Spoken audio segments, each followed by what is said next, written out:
50 years ago, secret biological warfare trials were carried out in the skies and on the streets of East Anglia without the public knowing. So alarming are our discoveries that tonight's programme is an Inside Out special. Were 3 deaths from cancer in this woman's family the result of spraying cadmium from military aircraft? I really put it down to the cadmium being dropped and it was settled into the soil. It was top secret. It mustn't be told to the people what was happening.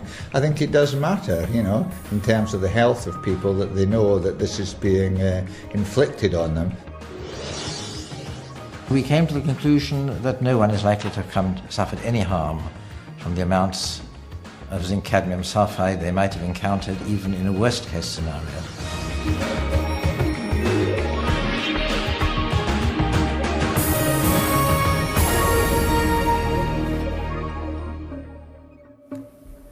In the 1950s, as the Cold War escalated, there were fears that Britain, as an exposed, vulnerable island, could be devastated by a biological or chemical warfare attack. In readiness for possible war, people living in vast areas of Bedfordshire, Norfolk and the East Coast became guinea pigs in covert defence experiments. Inside Out disentangles the facts from the deceit to reveal a disturbing chapter of secret history that may prove to be at odds with the official line.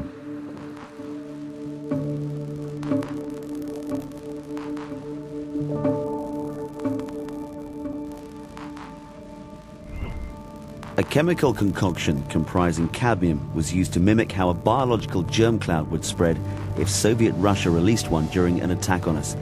Rural Bedfordshire was sprayed from aircraft and, more shockingly, from a converted lorry.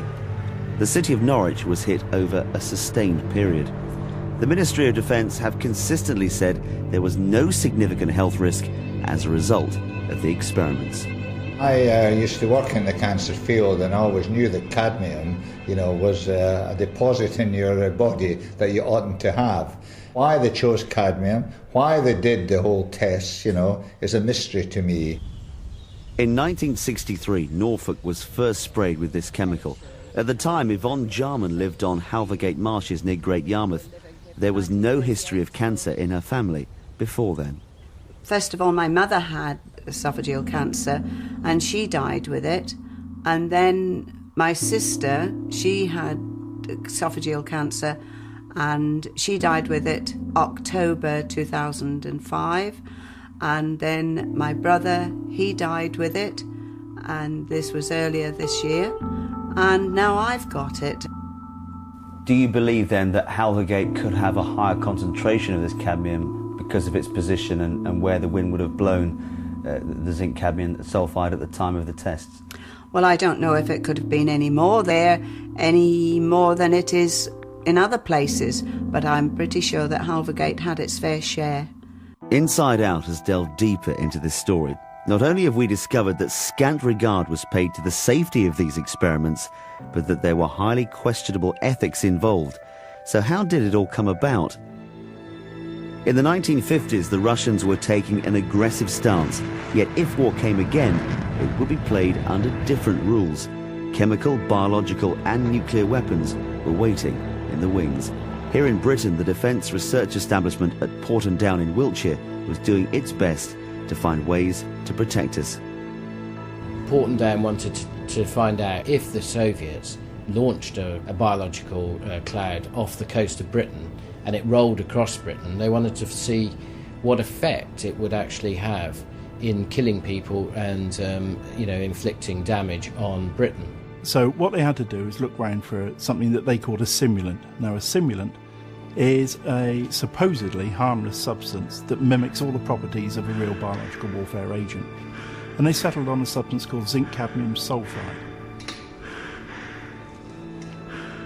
What would happen quite often is a plane will fly off the coast, started at Cromer, flew down past Lowestoft, down the east coast and then along the English Channel, always spraying zinc cadmium sulfide all the time, quite large quantities of it, at least £1 a mile. Some of these particles will get stuck in the sampling units. The sampling units are then taken away, they're studied, mainly by having a fluorescent light played onto them, and the individual particles of the simulant are then counted by a scientist. Frontline RAF bases like Cardington outside Bedford were redeployed for defence against an enemy which was yet to show its hand. Today the military presence has gone, but hidden ghosts still linger. Most prominent among the remains now are the two vast hangars which housed airships like the famous R101. But also stationed here was the balloon defence establishment, and connected with that is a far darker history. Although the future for airships was uncertain, the technology still had a use in weather monitoring. The balloon defence establishment emerged from the Second World War, fired up with all sorts of secret military work that could be disguised as meteorology. So clandestine were its operations that even employees were kept in the dark about what was going on. We worked in this hangar on the balloons, repairing, inflating, rigging them. The people that did the weather balloon, which was just around the corner here, they attached various instruments to it, but I mean, I don't know what they were. Another former balloon defence serviceman, Bob Musket, has lived in Cardington for most of his life. While he worked on the base, gossip was commonplace. During the time I was there, the rumours were rife about this. They were experimenting with different things. The major one was gas, the use of gas in wartime. What you don't know, you don't worry about, and so if they're doing something that they haven't told you about, then the fewer people that know about it, then it's a better kept secret, isn't it?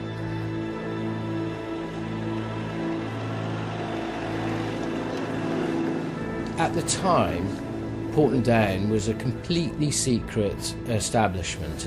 It was barely known about. So it was just a sort of reflex action at the time that everything they did was kept in complete secrecy. And their argument was that you couldn't tell the public what was going on, because if you told the public what was going on, then the Russians would find out. These open-air biological trials might never have come to light if it wasn't for people like Mike Kenner. Styled as an open government campaigner, Kenner has made full use of the Freedom of Information Act to obtain access to locked-away government files. He's unearthed some startling facts about what went on in East Anglia. But there's one secret that has turned Kenner's investigation on its head. Recent document has come to light from Porton Down which shows that they didn't check this substance for toxicity prior to the spraying, or indeed even afterwards. The former Porton scientist who investigated this in 1999 was quite surprised that no one had bothered to research on how this would affect the public. This is a copy of the official report. It acknowledges that cadmium is a poisonous heavy metal, but it was not tested for its toxicity prior to the experiments. Alarmingly, this was admitted to be a deficit. Normally, a substance used by Porton Down, especially in a public area, would be subjected to a toxicity test. This toxicity test would mean that the substance was given a unique T number. Zinc cadmium sulfide has no T number.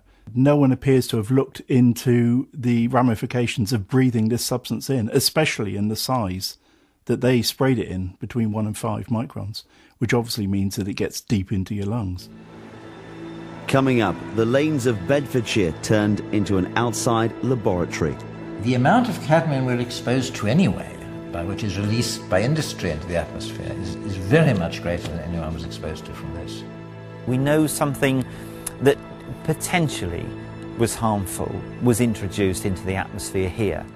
In and around Cardington, at least 55 field tests were carried out over a 6-year period. We've discovered that 32 of them involved the use of a specially converted van. This enabled the chemical compound to be sprayed secretly out of a vent in the roof.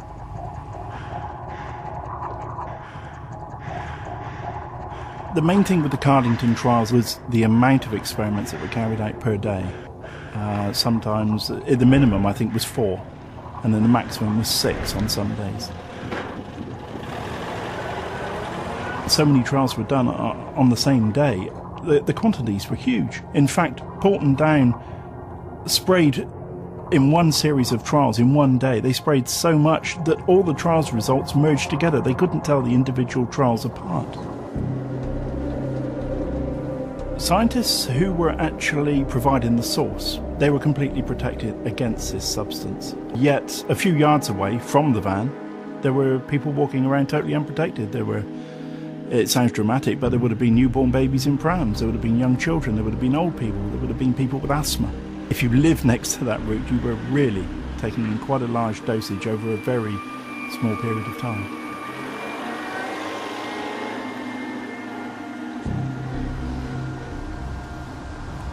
And now that you know a van drove around the village lane spraying cadmium, does that horrify you? It does horrify me, yeah, especially where the children are involved as well. And the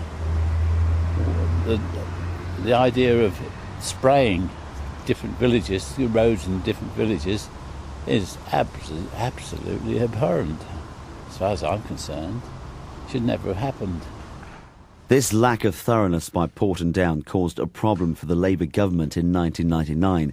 Fearful of inheriting something damaging from the past, they ordered a review into whether there were any health risks from the trials. The inquiry was led by a medical professor from Cambridge. The Ministry of Defence invited the Academy of Medical Sciences to review the evidence after it became public knowledge that these trials had taken place. Between 53 and 64, it became public knowledge they had been taking place, concern was expressed, and they wanted an independent scientific body to go over the evidence and to advise whether anybody is likely to have come to any harm. And what did you conclude? What did you deduce from the evidence? We looked at all the evidence that was available to us, and we came to the conclusion that no one is likely to have suffered any harm from the amounts of zinc cadmium sulfide they might have encountered even in a worst-case scenario during this period. The amount of cadmium we're exposed to anyway, which is released by industry into the atmosphere, is very much greater than anyone was exposed to from this, even those who were in the areas who were maximally exposed. Inside Out has discovered that the Lachman inquiry didn't take into account any of the ground-level trials done at Cardington. Some of the national records weren't available to Professor Lachman at the time. We have now seen the missing documents, and these show that there were more trials, but they were never officially reported. We do not have detailed accounts of the land release at Cardington. We have them from Bewley, but you've just shown me some figures, and the highest figures at Bewley were much higher. So the calculations made at Bewley are more pessimistic than those would be made from the figures you've just shown me. The scientists in the back of the lorry were dressed in full protective clothing, yet just a few feet away in the villages the lorry passed through, people would have been exposed to quite a lot, wouldn't they? I do not know the details of exactly how this was done. I don't suppose they did it in built-up areas. I don't imagine they did it where there were people about. But I don't know. You may have more descriptions of that, since this particular document wasn't available to us at that time. We weren't asked to consider whether this was an efficient way of predicting biological warfare. But if you ask me just as an uninformed observer, I think this was actually a very sensible way of doing it. They were very similar to the trials that were done in the United States at the same time. So what is safe exposure to a poison? In the States, the trials in the 1950s and 60s were more openly known about, and there were people prepared to speak out against toxic spraying in public places. An environmental professor, Art Spomer, became concerned about the deliberate exposure of cadmium to humans. Professor Spomer told his superiors about the potential risks of open-air spraying, but initially he was ignored. It was only when he published a scientific article that anyone took any notice. Spomer's article was based on medical research into cadmium poisoning done as early as the 1930s. It was known then that cadmium entering the human body in any dosage or concentration was harmful to health. Inside Out tracked him down to his home in Illinois, and he agreed to talk to us. Professor Spomer, do you still stand by what you wrote about the effects of inhaling cadmium? Yeah, I don't think anything has changed since that. I'm not a medical person, and I don't directly follow that literature, but I don't think anything's changed. Do you think the fluorescent particle trials should have ever taken place in the UK? I have no idea why they did them, because they had better ways to study what they were trying to find out. And so I'm not quite sure why they... I think it was an unnecessary hazard to expose people to this material, whether they knew it was toxic or not. Although, again, they should have known cadmium cadmium is known for a long time to be toxic. Should zinc cadmium ever be inhaled or ingested into the body? No, not intentionally. Yeah, no. Well, I think the main issue, as far as we're concerned, was the frequency as to how many times this was done. And this van went round the village lanes and sprayed sometimes 5-6 times a day from the top of the van. Oh my God! Yeah, well, it's stupid science, and if in this case if they had some knowledge of the toxicity of the material, it's probably criminal. There just isn't any evidence, and it isn't that people haven't looked. So, I mean, he can say what he likes. Until he produces some evidence to the contrary, this is typical of a particular kind of argument to raise anxiety. It's worrying that Professor Lachman has not seen all the evidence. I mean, that raises the question of whether or not the Ministry of Defence should carry out a new inquiry. Coming up, the last attempt to make the trials effective and the legacy that won't go away. He was effectively lying to me to cover up what he was doing. Porton Down and the Ministry of Defence have stated that trials would happen again if there was this military need. By late 1963, the trials were stepped up a notch when Norwich was chosen for nighttime experiments. The circular, contained nature of the city and the relatively flat surrounding area provided the ideal conditions for spraying an unsuspecting population with this toxic substance. By this time, all previous experiments with cadmium sulfide spraying had failed, and a last-ditch effort to get effective results was to take place in Norwich. Porton Down staked everything on their success. The Home Office was involved, and so too were the City of Norwich Police, although officers on the ground were ignorant of the details. I was approached at my house by a gentleman who said that he was monitoring or recording the pollution from the traffic. He was a man about 45, average build, and wearing a long dark coat and a trilby. He then produced this box type thing to put in the garden. His instructions were, don't interfere with it. He said, we will check this from time to time. I just thought it was a delicate piece of machinery to monitor the pollution from the traffic. What the man from the ministry put in Stan Wilson's garden was a device for detecting zinc cadmium sulfide released into the atmosphere.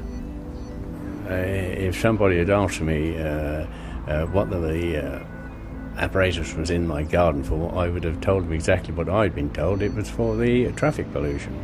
By him telling me all this, I was perpetuating a lie to anybody else who was inquiring about it.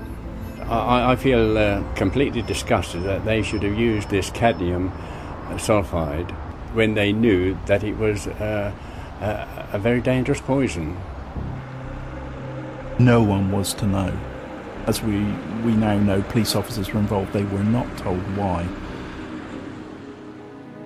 On the nights the trials took place, a convoy of vehicles would leave RAF Swanton Morley. An operative from the chemical defence establishment would head the team on their top secret mission.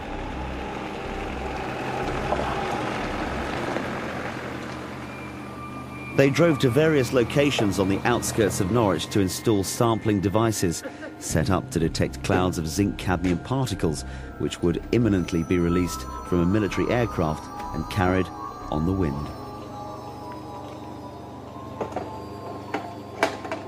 An aircraft would take off. It would fly 25 miles away from the centre of Norwich at night. It would be spraying out zinc cadmium sulfide all the time.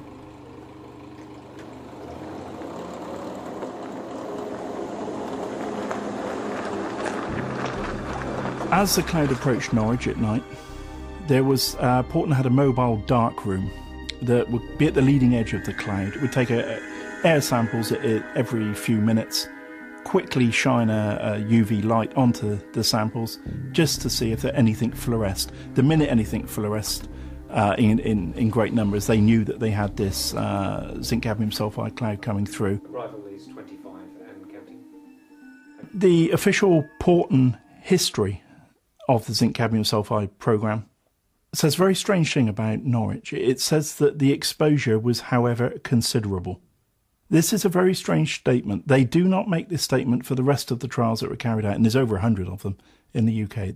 But in Norwich, they specifically mentioned that it was a considerable exposure. The Ministry of Defence declined to be interviewed for this programme, but they did issue this statement. Zinc cadmium sulfide was widely used at the time of the trials by a number of different countries as an air movement tracer in meteorology and was regarded as safe.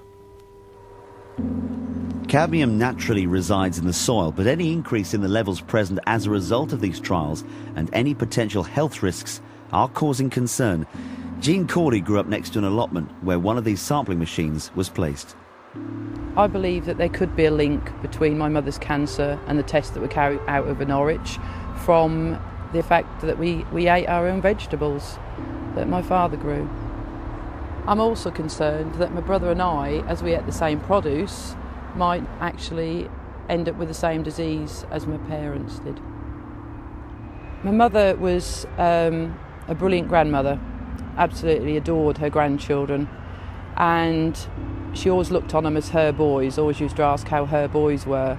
And I know of anything that they'd miss her, and, you know, she missed seeing them growing up, which is unfair. We do indeed see more patients, newly diagnosed patients with esophageal cancer than we might expect to see for the population, and certainly compared to some other parts of the country.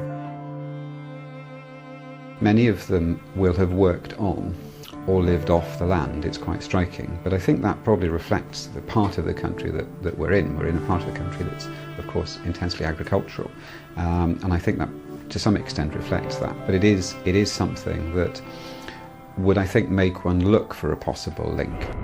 Last winter, Wyn Parry and Norwich North MP Dr Ian Gibson, amid a flurry of newspaper coverage, forced a health inquiry. It reported that there were indeed significantly high numbers of throat cancer in Norfolk. There's some kind of evidence there might be clusters and so on, but you see, you would never know, because a lot of these agents wouldn't just go into people's bodies, but they would go into the crops that they ate as well. And this being a crop growing area at that time, who knows? Who knows what people recorded on death certificates or records on what's wrong with people and so on. A second study, this time by Imperial College, confirmed the higher trend of cancer in Norfolk. However, once the figures were adjusted to reflect age and gender, they said it's unlikely that exposure to the toxic spraying is to blame.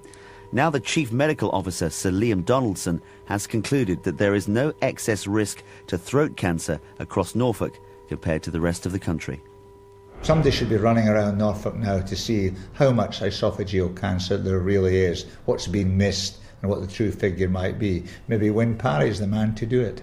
It's a case unproven, and we have two facts. We have the fact that we have many more patients with cancer of the esophagus in Norfolk than we might expect to see for our population.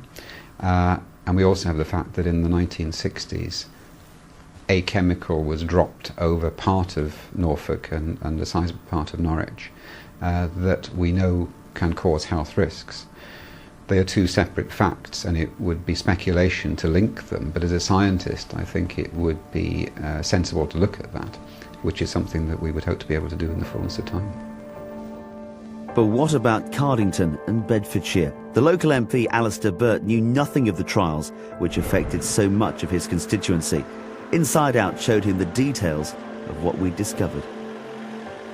So Alistair, you've had a chance to look at this report now. Just how shocked are you that zinc cadmium sulfide was sprayed out of the back of a lorry? It does seem quite extraordinary that it was done in that way, because when you think of the height of the particles when they came out, they'd have been incredibly close to land, to people.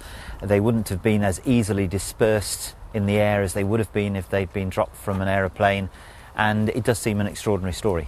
So what are you going to do now? I mean, are you going to take this to somebody and say, hey, what was going on all those years ago? I think there's an issue about the times that this was done in, and I think people were more unquestioning about what happened then, and I think there's a certain amount of that it's not possible to reopen. But plainly, whether or not there was any impact from what happened then as to what's happening today in terms of health is terribly important to discover. What answers will you be looking for about the way things were carried out here? I think my constituents are entitled to the same answers as MPs have sought in different parts of the country in terms of what these trials were about, what precisely happened here, any possible consequences.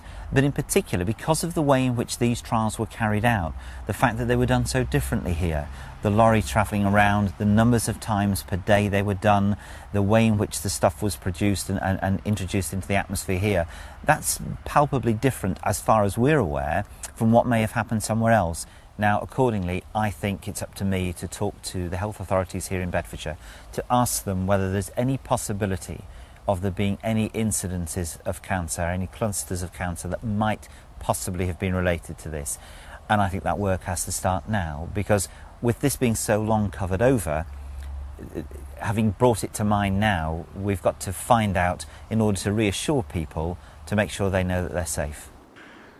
From what we understand of cadmium, it can remain in the environment for some time afterwards.